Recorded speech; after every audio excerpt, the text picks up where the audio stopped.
امام حسین علیہ الصلوۃ والسلام تو جب ہم رسول پاک کی حدیث دیکھتے ہیں تو لگتا ہے کہ بار بار اس امت کو امام حسین علیہ الصلوۃ والسلام کی فضیلت اور ان کی معرفت رسول اللہ کروا رہے ہیں۔ بسم اللہ الرحمن الرحیم،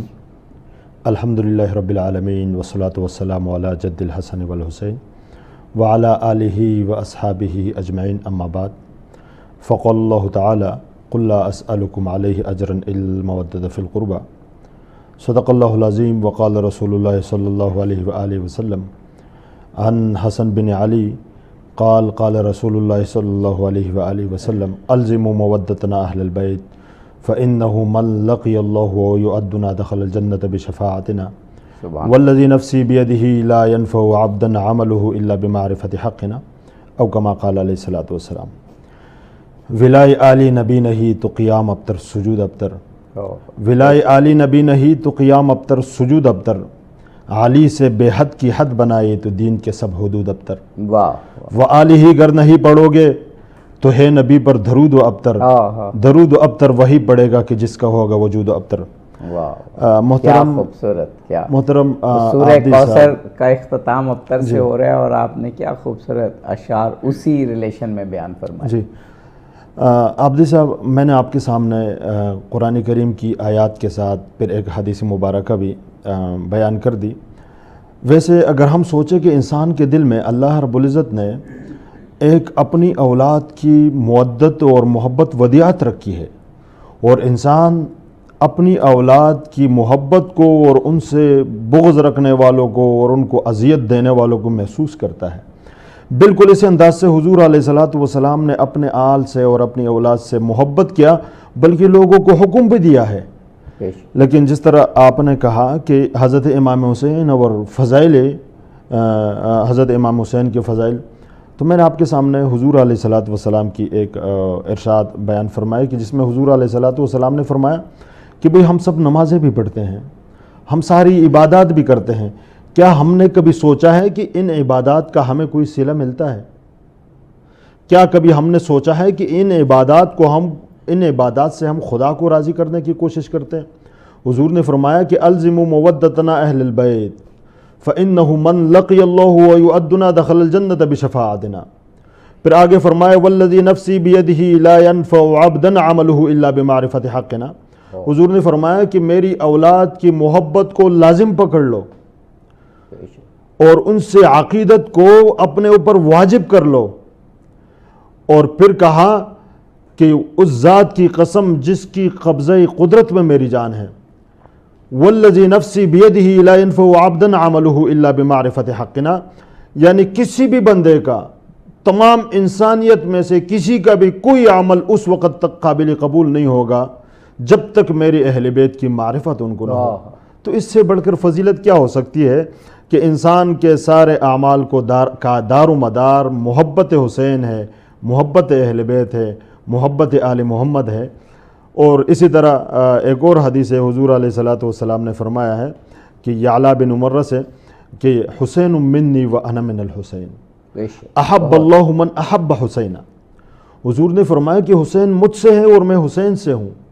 اللہ رب العزت اس شخص سے محبت کرتا ہے جو حسین سے محبت کرتا ہے، تو گویا اللہ رب العزت کی محبت کی شرط حسین کی شرط ہے، حسین کی محبت کی شرط لگائی۔ تو پھر جس طرح قرآن کریم کے اندر بھی میں نے کہا کہ قل لا اسألکم علیہ اجرا الا المودۃ فی القربى، آپ نے طائف کا واقعہ سنا ہوگا، آپ نے حضور علیہ الصلوۃ والسلام کے تبلیغات کے جو انداز تھے، جو مشکلات تھی، جو مشقتیں اس اسلام کے اعلاء کلمت اللہ کے لیے حضور نے جو ہے نا کی ہے، ان کو ملی ہے، آپ نے دیکھا ہوگا۔ طائف کے موقع پر وہاں حضور علیہ الصلوۃ والسلام کو اذیت دی گئی، ہر جگہ حضور علیہ الصلوۃ والسلام کو مشرکین مکہ نے اذیت دی، لیکن پھر بھی اللہ رب العزت کی حکم کے مطابق بزبان رسالت اللہ رب العزت فرماتا ہے کہ قل لا اسألکم علیہ اجرا الا المودۃ فی القربى، اے پیغمبر اسلام آپ اس امت سے کہہ دیجئے کہ میں نے جتنے بھی جو تبلیغ کی ہے، جو دین کے لیے کام کیا ہے، آپ کو اسلام کی طرف بلایا ہے، آپ کو اسلام کا پیغام پہنچایا ہے، تو میں آپ سے کچھ بھی نہیں چاہتا اپنی اولاد کی معرفت اور ان کی محبت۔ اور ایک حدیث پھر اسی انداز سے کہ حضرت عباس نے جب حضور علیہ الصلوۃ والسلام سے یہ آیات سنی پھر پوچھا من قرابتکم ہؤلاء الذین وجبت علینا مودتہم، یا رسول اللہ آپ کی وہ کون سی قرابت دار ہے، وہ کون سی اولاد ہے جن کی محبت اس امت کے اوپر واجب ہے؟ حضور نے فرمایا علی و فاطمۃ و اولادہما، علی، فاطمہ اور قیامت تک ان کی نسل، ان کی محبت اس امت کے اوپر واجب ہے۔ اللہ کتنا واضح جناب کہ فضیلت امام حسین علیہ السلام کی جتنی احادیث ہیں اس میں جو رسول پاک کی وارفتگی اور والہانہ پن امام حسین سے محبت کا، وہ بھی ایک بہت قابل غور بات ہے، لیکن ساتھ ساتھ آپ اکثر آپ کی شہادت کا بھی ذکر فرماتے ہیں، گویا شہادت بھی اسلامی تعلیمات کے حوالے سے اور اجر رسالت کے حوالے سے ایک بہت اہم واقعہ ہے۔ بسم اللہ الرحمن الرحیم۔ وہ میر تکلم میر کا ایک شعر ہے نا، شمار کیسے ہو کیا کیا سخی حسین سے ہیں، یہ انتہا ہے کہ میرا نبی حسین سے ہے۔ جس طرح حضور علیہ السلام نے حضرت امام حسن کے بھی بہت سارے فضائل ان کی زبان رسالت سے ہیں اور امام حسین کے بھی، لیکن پھر امام حسین کی شہادت کے بعد جب آپ نے کی، حضرت ام سلمہ فرماتی ہیں کہ ایک مرتبہ میں نے حضور علیہ السلام کی حجرے سے ان کے رونے کی آواز سنی، اور اتنی انداز سے رونے کی آواز کہ میں جب اندر گئی تو حضور علیہ السلام زور سے رو رہے تھے، یعنی اتنے زور سے کہ میں نے ان کی رونے کی آواز سنی۔ میں نے پوچھا یا رسول اللہ کیا ہوا؟ حضور علیہ السلام نے فرمایا کہ ابھی حضرت جبرائیل علیہ السلام میرے پاس آئے اور میرے اس بچے کے بارے میں جن سے میں بے حد انتہا پیار کرتا ہوں، اور مجھ سے کہنے لگے کہ ان امتک ستقتل ھذا بأرض کذا، یعنی یا رسول اللہ آپ کے اس حسین سے جس سے آپ محبت کرتے اس حسین کو تمہاری امت فلانا زمین پر قتل کرے گی۔ اور پھر ام سلمہ فرماتے ہیں کہ پھر حضور علیہ السلام نے فرمایا کہ مجھے کربلا کی مٹی بھی لا کے دی گئی، اور پھر میں غم امام حسین کے حوالے سے، جس طرح ہمارے ہاں ایک فرقے کو دیا جاتا ہے نہیں یہ غم امام حسین حضور علیہ السلام، گریہ امام حسین حضور علیہ السلام سے کسی مسلک کے ساتھ کوئی تعلق نہیں ہے۔ ایک اور حدیث ہے مستدرک حاکم کے اندر کہ حضور علیہ السلام ایک مرتبہ حضرت ام عائشہ کے گھر سے نکلے اور فمر بفاطمہ، حضرت سیدہ کائنات کے گھر سے جب گزر رہے تھے تو حضرت حسن اور حضرت حسین کی رونے کی آواز سنی۔ جب اندر گئے تو پوچھا یا رسول اللہ فاطمہ میرے بچے کیوں روتے ہیں؟ اور پھر فرمایا الم تعلمی ان بکاءہ یؤذینی، فاطمہ میرے بچوں کو رونا مت دیا کریں، ان کا رونا مجھے دکھ دیتا ہے۔ تو اب وہ حسین کہ جن کی شہادت کے بھی پیغمبر اسلام نے بتا دیا، جن کی محبت کے بارے میں بھی پیغمبر اسلام نے بتا دیا، اس حسین کے لیے حضور علیہ السلام وہ دکھ اور درد کہ اپنی بیٹی سے کہتا ہے کہ میرے بچوں کو نہ رلایا کرو، ان کا رونا مجھے دکھ دیتا ہے، تو پھر اس حسین کو ذبح کرنا حضور کو کتنا دکھ دے گا۔ تو حضور علیہ السلام کی پھر خاص طور پر حضرت امام حسین سے زیادہ محبت ملتی ہے، حضرت حسن سے بھی حد سے بڑھ کر، لیکن پھر حضور علیہ السلام کو پتہ تھا کہ جس انداز سے جس ظلم کے ساتھ یہ شہید ہوگا ان سے اسی انداز سے زیادہ محبت کی، اور پھر لوگوں کو ان کی طرف بلایا بھی اور ان کی تلقین بھی کی کہ ان سے محبت کی جائے۔ جی بے شک گویا یہ شخصیات اس بات کی گارنٹی ہیں، رسول پاک گارنٹی دے رہے ہیں صلی اللہ علیہ وآلہ وسلم، قرآن پاک گارنٹی دے رہا ہے کہ پنج تن پاک سے اہل بیت رسول علیہ السلام سے محبت کرو گے تو تم خود بخود ان اعمال کے قریب ترین ہو جائے گے جو تمہیں جنت عطا کریں گے۔ فرمائیے۔ دیکھیں عابدی صاحب، پنجتن پاک کا باقاعدہ طور پر ہر جگہ پہ حضور علیہ السلام کا تذکرہ، میں ابھی کتاب میں پڑھ رہا تھا کہ قرآن کریم کے اندر ایک جگہ سورۃ الرحمن کے اندر اللہ رب العزت نے فرمایا ہے کہ مرج البحرین یلتقیان بینہما برزخ لا یبغیان۔ اس کی تفسیر میں امام جلال الدین سیوطی رحمۃ اللہ علیہ لکھتے ہیں کہ بھئی یہ پنجتن پاک اور خصوصاً حضرت علی اور حضرت سیدہ کائنات یہ پوری امت کے لیے بہت بڑی نعمت ہے۔ واہ واہ واہ۔ اور اس انداز سے پھر وہ تفسیر بیان کرتے ہیں تفسیر در منصور کے اندر کہ حضور علیہ السلام کا یا اللہ رب العزت کا یہ فرمان کہ مرج البحرین یلتقیان بینہما برزخ لا یبغیان، کہ یہ جو دو دریا آج کل لوگ کسی انداز سے مثال پیش کرتے ہیں، کوئی تصویر دیتے ہیں، لیکن امام جلال الدین سیوطی رحمۃ اللہ علیہ نے یہ نعمت عظمیٰ اس امت کو عطا کیا ہے۔ وہ فرماتے ہیں کہ فَبِأَيِّ آلَاءِ رَبِّكُمَا تُكَذِّبَانِ، تم اللہ رب العزت کی کس کس نعمت کا انکار کرو گے؟ تو پھر فرمایا کہ مرج البحرین یلتقیان بینہما برزخ لا یبغیان، ان دو دریاؤں سے مراد ایک ولایت علی کی دریا ہے اور دوسری دریا سے مراد طہارت سیدہ کائنات ہے، اور پھر اس کے درمیان جو برزخ ہے، برزخ وہ نکاح ہے جو آسمانوں پہ ہوا، اور پھر آگے فرمایا کہ یخرج منہما اللؤلؤ والمرجان، انہیں دو دریاؤں سے دو موتیاں نکلتی ہے قیمتی، اور پھر ان میں سے آج امام حسین کا تذکرہ چل رہا ہے، ایک ہوتا ہے لؤلؤ، دوسرا ہوتا ہے مرجان، اور پھر اس نے ایک بات لکھی کہ مرجان لال کلر کا ہوتا ہے، لال قسم کا ہوتا ہے، اور پھر کہا کہ لؤلؤ سے مراد حضرت امام حسن ہے اور مرجان سے مراد حضرت امام حسین ہے، کہ جس کو پوری دنیا کے سامنے ہی یہ امت خون میں لت پت کرے گی۔ یعنی مرجان کا مثال اس انداز سے اللہ رب العزت نے قرآن کریم میں بھی دیا ہے۔ یہ ساری اس تفسیر میں، جی ان آیات کی تفسیر کے اندر، انہی آیات کی تفسیر کے جلال اندر الدین سیوطی رحمۃ اللہ علیہ پھر یہ بھی فرمایا کہ مرجان سے مراد حضرت امام حسین ہے۔ حضرت امام حسن تو ایک ظہر کے بعد جو ہے نا ان کی شہادت ہوتی ہے، البتہ حضرت حسین کو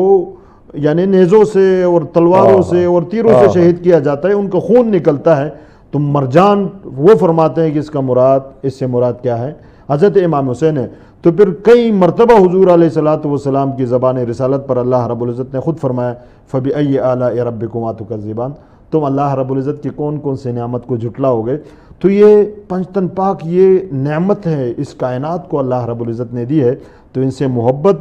ان سے جڑا رہنا، ان سے عقیدت، یہ اصل عین ایمان ہے۔ جی بے شک،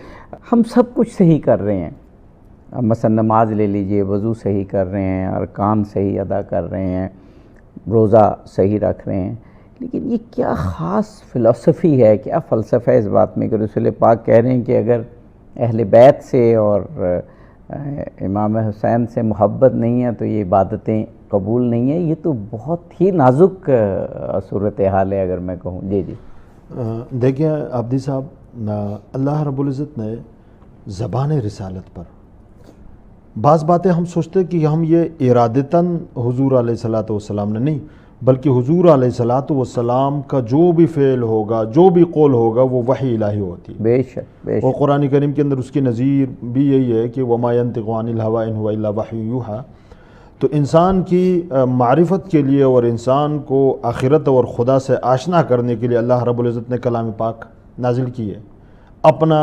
زبان یعنی اپنا ہی کلام اس امت کو حضور علیہ السلام کے ذریعے پہنچایا ہے۔ لیکن کبھی آپ نے دیکھا ہے کہ حدیث ثقلین کہ قرآن کریم کے بارے میں اور اہل بیت علیہ السلام کے بارے میں حضور علیہ السلام نے فرمایا کہ ترکت فیکم الثقلین القرآن و عترتی او اہل بیتی لن یتفرقا حتی یردا علی الحوض، کہ میری اولاد، میری عترت اور میری اہل بیت اور قرآن تا قیامت ساتھ رہیں گے۔ تو جس انداز سے قرآن کریم اللہ رب العزت کا کلام ہے، وہ ہمارے لیے یعنی اللہ تعالیٰ کے پہچان کا اور انسانیت کا اور اسلام کا اور جنت میں جانے کا ایک ذریعہ ہے۔ اسی انداز سے قرآن کریم کے ساتھ اللہ رب العزت نے ان ہستیوں کو بھی رکھا ہے۔ واہ واہ واہ، یعنی جس طرح ہمیں ایک نور ملتا ہے قرآن کریم سے، اسی انداز سے ہمیں اہل بیت علیہ السلام سے بھی ہدایت ملتی ہے۔ اور پھر حضور علیہ السلام نے فرمایا کہ لن تضلوا ابدا، تم کبھی بھی گمراہ نہیں ہوں گے، اور یہ حکم اس وقت صحابہ کرام کو تھا۔ بے شک بے شک، اور آج ہمارے مخاطب تو صحابہ کرام تھے۔ صحابہ کرام کو بھی حضور علیہ السلام نے فرمایا کہ آپ کی گمراہی سے بچنے کی ایک ہی وجہ ہوگی قرآن اور اہل بیت کے دامن کو مضبوطی سے تھامنا۔ تو اسی وجہ سے یہ ہستیاں جس طرح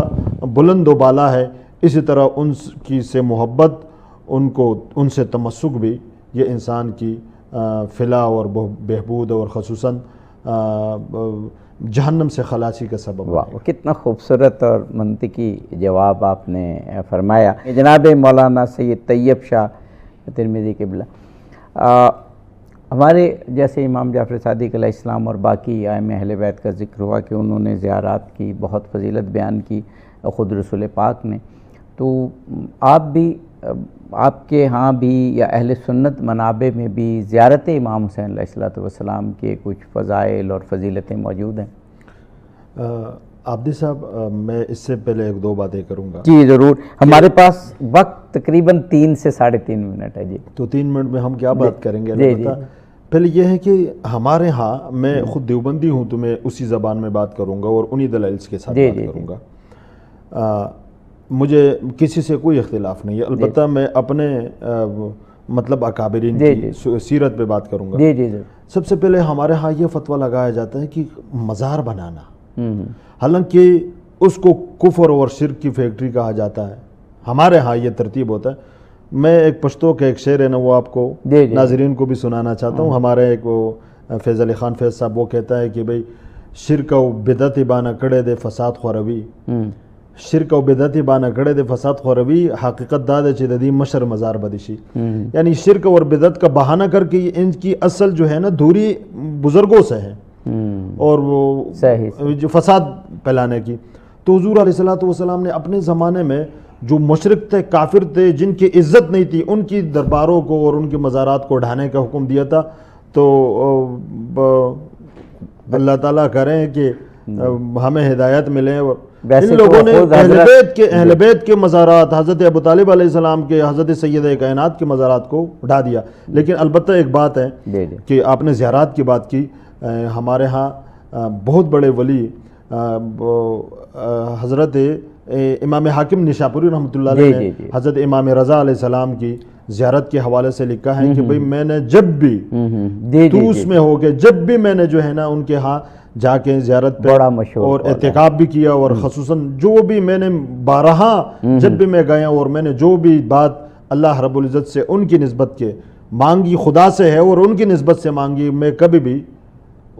میرا ہر کام اللہ تعالیٰ نے یہ بڑا مشہور قول ہے، اور کتنے بڑے محدث کا، کتنے اور ابن حبان کے بھی یہی طریقہ ہے کہ بھئی میں ہمیشہ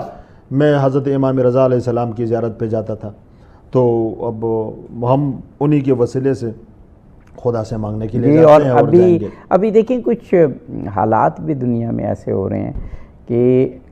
آپ تو ایک یعنی اسلام کے مختلف مکاتب کی بات کر رہے ہیں، اب حالات اتنے ہموار ہو رہے ہیں کہ اس وقت 40 کے موقع پر دنیا کے ہر مکتب اور مذہب کے لوگ خراج تحسین پیش کریں گے۔ وہ ہم اس پہ ایک خصوصی پروگرام کریں گے، لیکن اس پروگرام میں بھی تذکرہ ہوا کہ دنیا کے ہر کونے سے، ہر خطے سے، ہر مذہب کے لوگ زیارت امام حسین علیہ السلام کر رہے ہیں۔ مجھ سے کل بھی کسی نے پوچھا کہ وہاں تو شیعہ جاتا ہے، میں نے بولا نہیں، وہ کربلا ہے، وہاں یا یزیدی ہوتے ہیں یا حسینی ہوتی ہیں، بے شک۔ واہ واہ، بہت خوب، بہت خوب۔ جناب مولانا سید طیب شاہ ترمذی صاحب قبلہ آپ کا، اور جناب مولانا سید عمران حیدر نقوی صاحب آپ کا بےحد شکر گزار ہوں۔ ناظرین، فضیلت امام حسین علیہ السلام رسول اللہ نے بیان کی، یہ ہماری نجات کے لیے بیان کی، یہ اس لیے بیان کی کہ حسین سے محبت رکھو تو حسین جو اعمال سر انجام دے رہے ہیں ان سے بھی محبت رکھیں گے۔ ائمہ اہل بیت علیہ السلام کی محبت، اہل بیت کی محبت رسول اللہ نے ہم پر واجب قرار دی، اور بالکل اسی طرح جو کچھ ان کی سنتیں ہیں، جس طرح آپ نے زندگی گزاری، ان کی معرفت بھی ہم پر واجب ہیں۔ کروڑوں لوگ امام حسین علیہ السلام کے روضے پر جمع ہیں، اور کروڑوں لوگ اس وقت پوری دنیا میں اپنے اپنے شہروں میں محافل و مجالس برپا کر رہے ہیں امام حسین علیہ السلام کی معرفت کے لیے، ان کی اتباع کے لیے۔ خداوند قدوس ہمیں بھی ان لوگوں میں شامل کریں جو محبت حسین بھی رکھتے ہوں اور اتباع حسین بھی کرتے ہوں۔ اظہر علی عابدی کو اس پروگرام سے اجازت دیجیے، فی امان اللہ۔